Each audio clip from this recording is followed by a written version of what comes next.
Hello friends, मैं कमलेश कबीर एक बार फिर स्वागत करता हूं वैदिक मैथमेटिक्स के इस नए वॉल्यूम में। जैसा कि पिछले एपिसोड में हमने सीखा कि हम 2 डिजिट्स और 3 डिजिट्स के जो स्क्वायर है वो कैसे फाइंड कर सकते हैं। आज के इस एपिसोड में हम सीखेंगे कि कंप्लीट स्क्वायर नंबर्स, मैं आपको फिर जोर देके बता रहा हूँ, यहाँ पे 2 तरह के स्क्वायर रूट हमें फाइंड करने होते हैं। तो आज के एपिसोड में हम स्क्वायर रूट फाइंड करना ही सीखेंगे, लेकिन स्क्वायर रूट जो है वो 2 तरीके से किया जाता है। एक जो कंप्लीटिंग स्क्वायर मेथड होता है, जो कंप्लीट स्क्वायर जिनका निकलता है। दूसरा जो होते हैं वो होते हैं डेसिमल नंबर्स। तो आज के एपिसोड का जो हमारा बेस रहेगा वो रहेगा कि जो स्क्वायर रूट हमने फाइंड करना है वो कंप्लीट स्क्वायर्स के जो है वो कैसे हम इजी वे में सीख सकते हैं।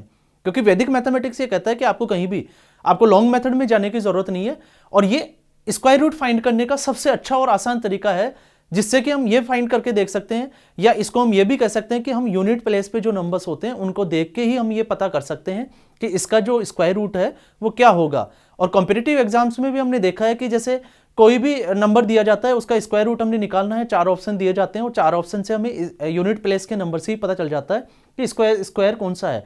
तो कॉम्पिटिटिव एग्जाम्स की जो बच्चे तैयारी कर रहे हैं स्टूडेंट्स, उनके लिए भी ये बहुत अच्छा मेथड है, और जो छोटी क्लास के बच्चे हैं उनके लिए भी बहुत अच्छा मेथड है। तो इस मेथड्स को सीखने के लिए हमें, जैसे मैं आपसे उम्मीद भी करूंगा और मुझे लगता है कि आप लोगों ने पिछले 2 एपिसोड देख के जो 2 डिजिट्स के स्क्वायर थे और 3 डिजिट्स के स्क्वायर थे उनकी बहुत अच्छे से प्रैक्टिस की होगी। तो अभी हम सीखेंगे कि हम 2 डिजिट्स हो चाहे फिर 3 डिजिट्स हो, उनके हम स्क्वायर रूट कैसे फाइंड कर सकते हैं। तो वो हम देख लेते हैं, एक बार उसको समझ लेते हैं, और समझने के बाद में फिर हमारा वही फॉर्मेट कि हमें उसको कैसे प्रैक्टिस में लाना है।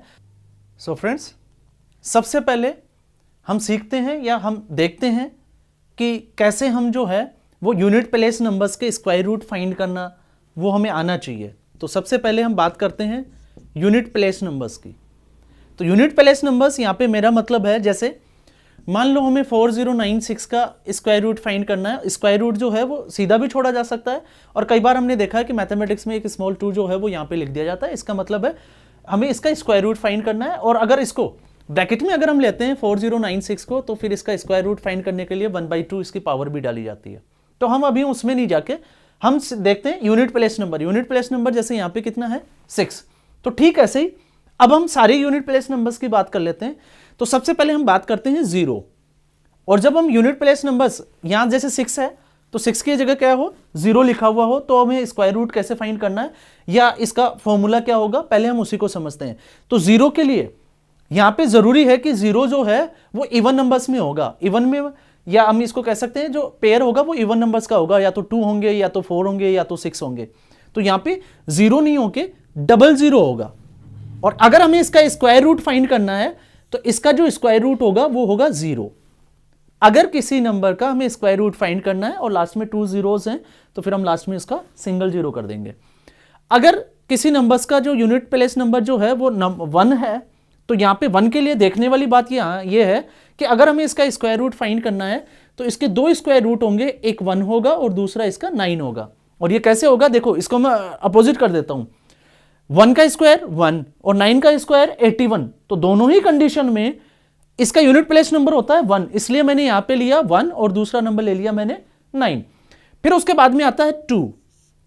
तो जब हम 2 की बात करते हैं तो 2 जो है वो कंप्लीट स्क्वायर, अगर किसी नंबर का हमें स्क्वायर रूट फाइंड करना है और यूनिट प्लेस नंबर अगर 2 है तो वो कंप्लीट स्क्वायर नहीं होगा, उसका आंसर जो है वो डेसिमल नंबर्स में आएगा। तो यहां पे इसलिए मैंने यहां पे क्रॉस ले लिया। फिर उसके बाद में अगर हम 3 की बात करें तो 3 जो है वो भी कंप्लीट स्क्वायर नहीं होता। अगर कोई भी फिगर जिसका हमने स्क्वायर रूट फाइंड करना है और अगर यूनिट प्लेस नंबर 3 है तो वो उसका आंसर जो है वो डेसिमल नंबर्स में मिलेगा, इसलिए मैंने इसको भी क्रॉस कर दिया। फिर उसके बाद में हम बात करते हैं नंबर 4 की।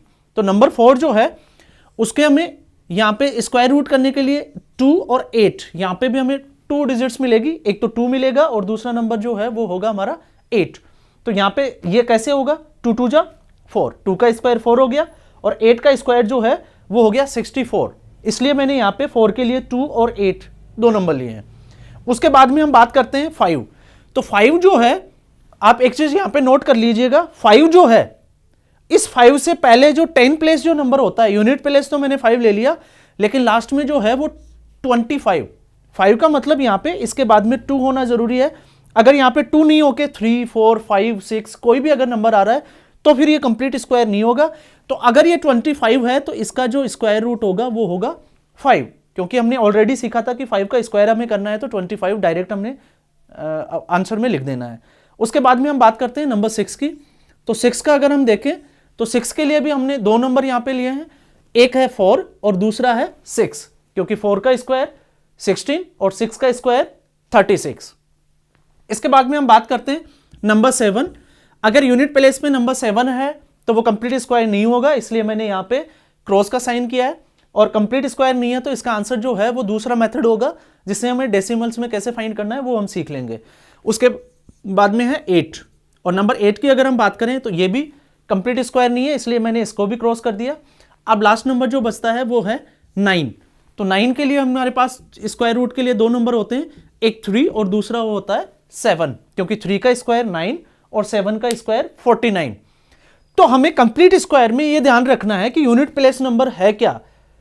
अगर 00 है या 4 टाइम्स 0 है, 6 टाइम्स 0 है, तो जितने वो 0 है 2 से डिवाइड करो, उतने 0 हमने राइट डाउन कर देने हैं। उसके बाद में 1 के लिए दो नंबर हमने यहां पे रखे हैं, एक तो 1 है और दूसरा 9 है। 2 जो है वो कंप्लीट स्क्वायर नहीं है, इसलिए मैंने यहां पे क्रॉस का साइन किया। 3 जो है वो भी क्रॉस का साइन मैंने कर दिया। 4 के लिए हमने 2 और 8 कर दिया। फिर उसके बाद में 25 के लिए हमने 5 को राइट डाउन किया। 6 के लिए हमने 4 और 6 को रखा। 7 जो है वो कंप्लीट स्क्वायर नहीं है, इसलिए हमने क्रॉस किया। 8 के लिए फिर हमने क्रॉस कर दिया, क्योंकि ये भी कंप्लीट स्क्वायर नहीं है, इसका आंसर भी डेसिमल में होगा। और 9 के लिए हमने लिखा 3 और 7। तो ये हमें पता होना जरूरी है। तो आप चाहें तो यहां पे नोटबुक ले सकते हैं, आप इसको राइट डाउन करके रखें, क्योंकि जब तक हम इसकी प्रैक्टिस नहीं कर सकते या प्रैक्टिस नहीं करेंगे तब तक हम इसको सीखेंगे भी नहीं। तो एक बार हम इसको राइट डाउन करें, एक बार अच्छे से इसको दिमाग में सेट कर लें कि किस नंबर के लिए हमने कौन सा नंबर लिया है। तो जैसे अब हम एक एग्जांपल से इसको समझ लेते हैं कि स्क्वायर रूट कैसे फाइंड किया जाता है। तो यहां पे जैसे 4096 जो है, जिसकी हम बात ही कर रहे थे कि मान लो हमें इसी का जो है वो स्क्वायर रूट फाइंड करना है। तो यहां पे हमने यूनिट नंबर देखा 6, और 6 के लिए हमने देखो 6 के लिए 4 और 6। तो इसका आंसर सॉल्व करने के लिए या इसका आंसर फाइंड करने के लिए हम दोनों नंबर लिख देंगे, एक 4 और दूसरा 6। इसके बाद में हमने करना क्या है, दूसरी स्टेप में 9 जो है इसको हम हटा देंगे, क्योंकि यहां पे स्क्वायर रूट में इसका इंपॉर्टेंस नहीं है। तो यहां पे 6 और स्क्वायर रूट जब भी फाइंड करें तो सेकंड नंबर को जो है वो आप इसको हटा दें। इसके बाद में आता है 40। ये कंप्लीट नंबर होगा, चाहे वो 2 डिजिट्स हो, 3 डिजिट्स हो या 4 डिजिट हो। तो 40 से पहले कंप्लीट स्क्वायर कौन सा है वो हमें पता होना जरूरी है। तो 40 से पहले कंप्लीट स्क्वायर है, अगर आप लिस्ट को चेक करोगे तो 6 का स्क्वायर होता है 36। तो 40 से पहले कंप्लीट स्क्वायर हो गया 36, और 36 का रूट कितना हुआ 6। तो अब आपने यहां पे दो आंसर मिलते हैं, एक 64 और दूसरा 66। तो इसका स्क्वायर रूट या तो 64 होगा या तो फिर 66 होगा। लेकिन अब हम इसको जस्टिफाई कैसे करें, पता कैसे करें कि एग्जैक्ट हमारे पास वो नंबर आ जाए। तो हमें कुछ नहीं करना, ये जो 6 आया है, इस 6 के बाद में काउंटिंग में 7 आता है, तो 6 को 7 से मल्टीप्लाई करके देखो। तो 6 से 7 को मल्टीप्लाई किया तो 42। यहां पे एक नया फिगर, मैं इसको राइट डाउन करके बता रहा हूं आपको, वैसे इसको लिखने की कहीं जरूरत नहीं होती। तो 42, इस 42 को हमने इसके साथ कंपेयर करके देखना है। जैसे 40 जो है अगर वो इस 42 से लेस देन है तो इसका आंसर आएगा स्मॉल नंबर 64। और अगर यहां से यहां पे 42 से अगर मोर देन नंबर होता 43 या 44, तो फिर यहां में हमें आंसर मिलता 66। तो यहां पे इसका जो राइट आंसर होगा वो होगा 64। तो फ्रेंड्स आपको ये समझ में आ गया होगा, लेकिन फिर मैं इसको एक बार जो है वो 2-4 एग्जांपल से और समझाने की कोशिश करूंगा। तो फ्रेंड्स नेक्स्ट एग्जांपल जो है वो हम 3 डिजिट्स में ही लेते हैं एक बार के लिए। जैसे हमने कोई भी नंबर जो 1000 से पहले हो वो हमने देखना है, और फिर हमें उसका स्क्वायर जो है वो जैसे 289, इसका हमने स्क्वायर रूट फाइंड करना है। वैसे तो हमें सबको पता होता है, क्योंकि 20 से पहले हमें याद भी होता है, और वैदिक मैथमेटिक्स में अगर हमने प्रैक्टिस की तो 20-30 जो है वो याद रखना भी कोई ज्यादा मुश्किल काम नहीं है, बाकी हमें फॉर्मूले से पता होना चाहिए। तो यहां पे 9 यूनिट प्लेस नंबर हो गया 9। तो 9 के लिए हमने कौन से नंबर रखे थे, 3 और 7। तो 3 और 7 हमने राइट डाउन किया यहां पे। वैसे हमने इसको मेंटली भी रख सकते हैं। तो यहां पे देखो 3 और 7 मैंने लिखा, 8 को हमने क्रॉस कर दिया नेक्स्ट नंबर को। अब है 2, तो 2 से पहले कंप्लीट स्क्वायर कौन सा है 1, क्योंकि 1 का स्क्वायर 1, 2 का स्क्वायर 4 हो जाता है। तो या तो इसका आंसर 13 होगा या तो 17 होगा। तो हमने करना क्या है, 1 को जो है वो 2 से मल्टीप्लाई करके देख लेना है। तो 1 को अगर हमने 2 से मल्टीप्लाई किया तो यहां पे आता है 2, तो यहां पे इक्वल और लेस देन, या तो इक्वल हो रहा है या लेस देन हो रहा है, तो ये दोनों ही सिचुएशन में हम इसको ये नहीं लेंगे, तो फिर इसका आंसर जो होगा वो होगा 17। थोड़ा सा हम आगे बढ़ते हैं, अब हम इसको थोड़ा सा 1089 का एक बार सॉल्व करके देखते हैं। अगर हमने इसका स्क्वायर रूट फाइंड करना है तो वही सिचुएशन हमारे सामने, 9 यूनिट प्लेस नंबर हो गया 9, तो 9 का स्क्वायर रूट कितना होगा 3 या तो 7, ये आपके समझ में भी आ गया होगा। अब उसके बाद में 8 को हमने क्या किया, छोड़ दिया। उसके बाद में है 10, ये एक कंप्लीट नंबर हो गया। अब 10 से पहले कंप्लीट स्क्वायर कौन सा हुआ 9, और 9 का रूट कितना होगा 3, क्योंकि 9 जो है वो 3 का स्क्वायर है। तो अब इसका आंसर या तो 33 होगा या तो 37 होगा। तो इस कंडीशन में हमने क्या करना है, इस 3 को 4 से मल्टीप्लाई करके चेक कर लेना है, क्योंकि 3 के बाद में काउंटिंग में 4 आता है, तो 3 4 जा 12, और आप देखो कि 10 जो है वो 12 से कम है, छोटा है, तो यहां पे इन दोनों में छोटा नंबर कौन सा हो गया 33, तो स्मॉलेस्ट नंबर 33, तो इसका राइट आंसर हो गया 33। और अगर ये 12 से थोड़ा मोर देन होता तो फिर इसका आंसर होता 37। जैसे 9801 की हम बात कर लेते हैं, एक एग्जांपल और मैंने इसमें ऐड कर दिया। 1 के लिए हमने, एक तो 1 था और दूसरा 9 हमने लिया, जो कि आप लिस्ट को उसको राइट डाउन भी कर चुके हो, और आप चाहे तो उसको बैक में जाके वीडियो में और आप उसको देख सकते हो। नेक्स्ट जो नंबर था उसको हमने छोड़ देना है। अब आता है 98, तो 98 से पहले अगर हम देखें तो देखो 10 का स्क्वायर जो होता है वो 100 होता है, तो 10 हम ले नहीं सकते। फिर हमारे पास कंप्लीट स्क्वायर आता है 81, जो कि 9 का स्क्वायर होता है, तो यहां पे 81 का 9 हो गया, तो यहां पे इसका आंसर या तो 99 होगा या 99 होगा। तो जस्टिफाई हमने कैसे करना है, 9 को हमने 10 से मल्टीप्लाई कर देना है, तो 9 10 जा 90, और हम देखते हैं कि ये 90 से मोर देन है, 90 से ज्यादा है, तो जब इसकी वैल्यू जो है वो 90 से ज्यादा है तो फिर इसका मतलब इसका आंसर होगा बड़ा वाला नंबर 99। तो 9801 का राइट आंसर हो गया 99। तो ये तो हो गए जो जिनके यूनिट प्लेस पे जैसे 9 है 1 है उनके। अब हम देखते हैं, जैसे अभी हम बात ही कर रहे थे कि जैसे एक सिंगल ही जिनका स्क्वायर निकल के आता है, जैसे 5 6 2 और 5।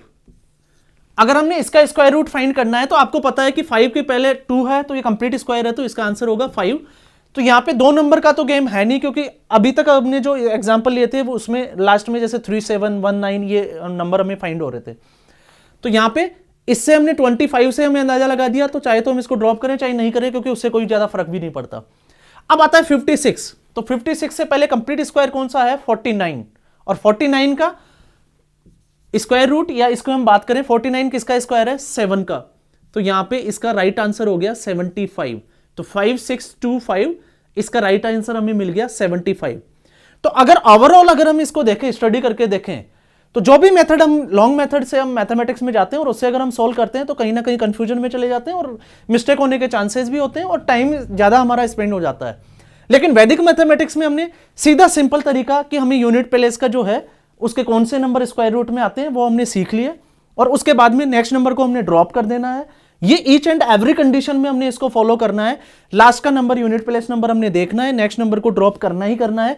उसके बाद में अगर सिंगल डिजिट है तो कोई फर्क नहीं पड़ता, उससे पहले कंप्लीट स्क्वायर कौन सा है, या अगर ये 2 डिजिट्स होते हैं जैसे यहाँ पे 10 है तो भी कोई फर्क नहीं पड़ता। अगर ये 110 होता या 121 होता या और भी कुछ होता तो भी उससे कोई फर्क नहीं पड़ता, 121 125, तो वो तीनों नंबर है डिजिट्स है वो एक ही बार में हमने काउंट करने होते हैं। तो ये पूरा जो फॉर्मूला है ये स्क्वायर रूट फाइंड करने का है। तो इस पूरे एपिसोड में हमने इजी वे से सीखा कि हम कैसे जो है वो चाहे 2 डिजिट्स के हो, चाहे 3 डिजिट्स हो, चाहे 4 डिजिट्स हमारे सामने हो, हम इनके कैसे स्क्वायर रूट फाइंड कर सकते हैं। और स्क्वायर रूट का एक बार मैं फिर आपको बता देता हूं, कई बार इसको जो है वो इस फॉर्म में भी दिया जाता है, कई बार आपको इस फॉर्म में भी मिल जाएगा, जैसे 40962 और इसकी पावर 1/2 कर दी और यहां पे क्वेश्चन मार्क लगा के छोड़ दिया, तो भी हमने इसका स्क्वायर रूट ही फाइंड करना है। और स्क्वायर रूट फाइंड करने के लिए चाहे वो कॉम्पिटिटिव एग्जाम्स के बच्चे हो या फिर जो है वो एकेडमिक के स्टूडेंट हो, सबके लिए यही एक फॉर्मेट होता है जिसको हम बिल्कुल आसानी के साथ में सॉल्व कर सकते हैं। नेक्स्ट एक एपिसोड में हम और बनाएंगे, उसमें हम सीखेंगे कि कैसे जो कंप्लीट स्क्वायर नंबर्स नहीं है उनके डेसिमल्स में कैसे आंसर आते हैं, तो उसके लिए वैदिक मैथमेटिक्स में कौन सा फॉर्मूला है। तो आज के इस पूरे एपिसोड में हमने सीखा कि स्क्वायर रूट हम कितनी आसानी से फाइंड कर सकते हैं, तो फिर वही मैं आपको फिर कहूंगा कि जो 2 डिजिट्स और 3 डिजिट्स के हमने स्क्वायर किए थे, आप उनमें से बीच में से जो है वो 30 या 40 जो नंबर्स है एक बार लें प्रैक्टिस के लिए और उनके स्क्वायर रूट फाइंड करें, और स्क्वायर रूट फाइंड करने के बाद में आप चेक करें कि हमारा जो आंसर है वो सही है या गलत है।